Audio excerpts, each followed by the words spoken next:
all AC systems have oil and refrigerant in them. And so if you think you're leaking oil and you have oil dye, you can use a black light and some fancy glasses, which makes it a little easier.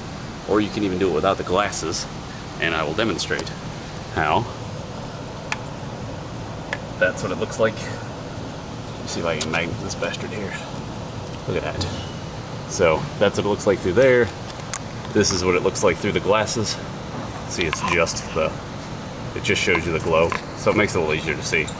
But that is how you look for it. So this has an evaporator core leaking because that is the drain for the evaporator core in the car, because we're under it, and it's got evidence of oil dye in the drain. So the evaporator core is leaking. When water condenses on the evaporator core, it runs down, brings oil and refrigerant with it, and it drains out of the car.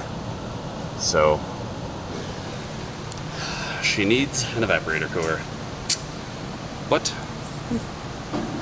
that's that.